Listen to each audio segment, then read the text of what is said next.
አትሌት ፈይሳ ለሊሳ የት ነው ያለው? ስለተፈጠረው ጉዳይ ያጣራ ነው እኛ እስካሁን ድረስ የምናቀው መረጃ እንደሚከተለው አቀርብላችኋለሁ። በሪዮ ኦሎምፒክ ላይ ባሳየው ተቃውሞ በህዝብ ዘንድ ከፍተኛ ታዋቂነትን ያገኘው አትሌት ፈይሳ ለሊሳ በትላንትናው ዕለት በአዲስ አበባ የትራፊክ አደጋ አድርሶ ከጸጥታ አካላት ጋር በፈጠረው ግጭት ከአካባቢው ተሰውሯል።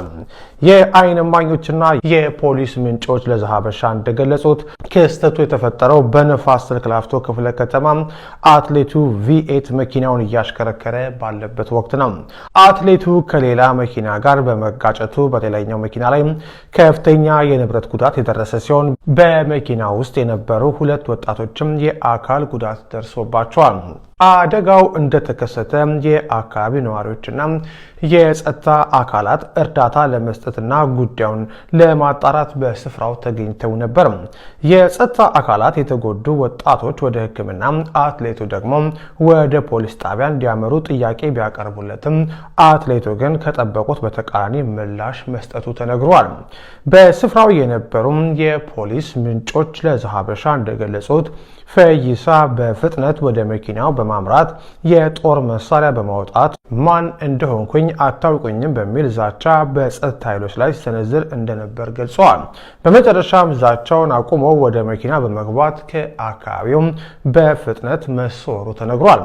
ጉዳዩ ዛሬ ሰኞ ማለዳ በተለያዩ ማህበራዊ ሚዲያዎች ላይ በስፋት መነጋገሪያ መሆኑ ይታወቃል። የአዲስ አበባ ፖሊስ አትሌቱን በቁጥጥር ስር ለማዋል እንቅስቃሴ ቢጀምርም ይህ ዜና እስከተጠናከረበት ጊዜ ድረስ በቁጥጥር ስር አልዋለም። አንዳንድ የቅርብ ምንጮች ደግሞ አትሌቱ ድርጊቱን ከፈጸመ በኋላ ከአገር ወጥቷል እያሉ ነው። አትሌት ፈይሳ ከለውጡ በኋላ ወደ አገር ቤት ገብቶ በንግድ ስራ ላይ ተሰማርቶ የነበረ ሲሆን ከቅርብ ጊዜ ወዲህ ግን በተለያዩ መዝናኛ ቦታዎች በሚያሳያቸው ባህሪያትና በሕግ የበላይነት ጉዳዮች ላይ በሚሰነዝራቸው አስተያየቶች ትኩረት ስብ ቆይቷል።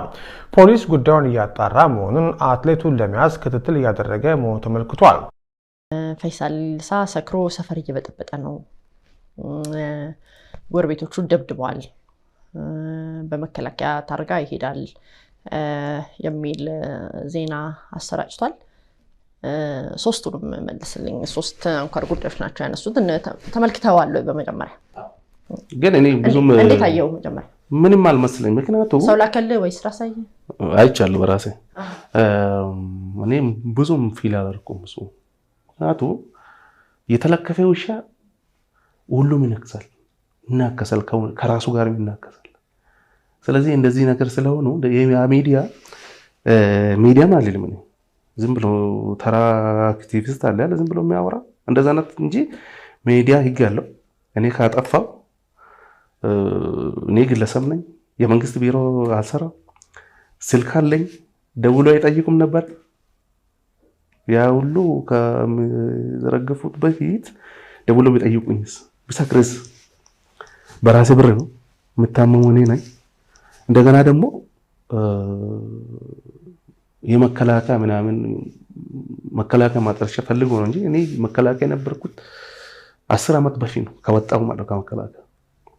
ስለዚህ እኔን ፈልጎ ሳይሆን መንግስትን ማንካት ነው። በቃ ኦሮሞማ ነው እንደገና ደግሞ ተረኛ ነው ብሎ ለማሸማቀቅ መንግስትን እኔ አይደለም እኔ መንካት አይደለም መንግስትን መንካት ሜቢ ከመንግስት ጋር ሊቀራረብ ይችላል እንደዚህ ብሎ አስበው ይሆናል። ስለዚህ እኔ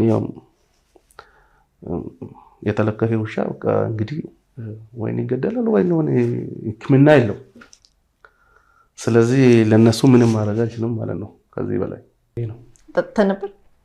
ቢጠጣስ ምን በራሴ የተባለው ነው ነገር እንጂ ያውን ጨጓራ የራስ ነው ቢጠጣ ጉበት የራስ ነው፣ ጨጓራ የራስ ነው፣ እግር የራስ ነው። ግን በሳክረን እኮ የኢትዮጵያ ውስጥ ነው። በኢትዮጵያ ሕግ ጥፋት ካለኝ በዚህ ይቀጣለሁ። ግን እነሱ አሁን ስልክ አለኝ ደውሎ እንዲህ እውነት ነው ምናምን ማለት ይችላል። እንደዚህ ነው ጋዜጠኛ አነሳሉ። እኔ ምንም አንድ ቀን እነሱን ቪዲዮን በደንብ አይቼ ማላገም ምንም ስለማይጥፍጥ ምንም የሚያወሩ ነገር ምንም እንትን ስለሌለው ከነሱ ጋርም ምንም ግንኙነትም ያልነበረም ጠልቼም አልነበረም።